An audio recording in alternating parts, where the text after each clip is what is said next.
আসসালামু আলাইকুম, কেমন আছেন? আজকে আপনাদের সাথে শেয়ার করব মুরগির মাংস রান্না। প্রথমেই গরম তেলের সাথে গরম মশলা আর পেঁয়াজ দিয়ে কিছুক্ষণ ব্রাউন কালার করে নেব। পেঁয়াজগুলো ব্রাউন কালার হয়ে গেলে তাতে দিয়ে দিব আদা রসুন বাটা।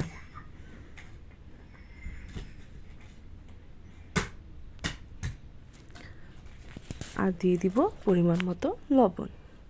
আদা রসুনটা দিয়ে তেলের মধ্যে একটু নাড়াচাড়া করে নেব। তারপর দিয়ে দিব পরিমাণ মতো হলুদ, দিয়ে দিব পরিমাণ মতো মরিচ, আর দিয়ে দিব পরিমাণ মতো ধনিয়া গুঁড়া। তারপর মশলাটাকে কষানোর জন্য কিছু সময় রেখে দিব। মশলাটা কষানো হয়ে গেলে তাতে দিয়ে দিব কাঁচামরিচ। তারপরে মশলাটা কষানো হয়ে গেলে তাতে ধুয়ে পরিষ্কার করে রাখা মুরগিগুলো দিয়ে দিব। মুরগিগুলো দিয়ে ভালো করে মশলার সাথে মিশিয়ে কিছুক্ষণের জন্য কষানোর জন্য ঢাকনা দিয়ে ঢেকে দিব। মুরগিটা কষানো হয়ে গেলে তাতে দিয়ে দিব আলু।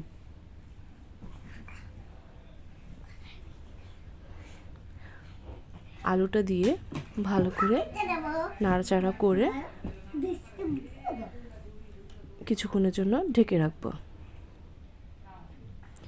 তারপর এরকম কষানো হয়ে আসলে তাতে দিয়ে দিব পরিমাণ মতো ঝোল, আর দিয়ে দিব অল্প পরিমাণে কাঁচামরিচ। আমাদের বাসায় সবাই খুব ঝাল পছন্দ করে, তাই আমরা একটু ঝালটা বেশিই খাই।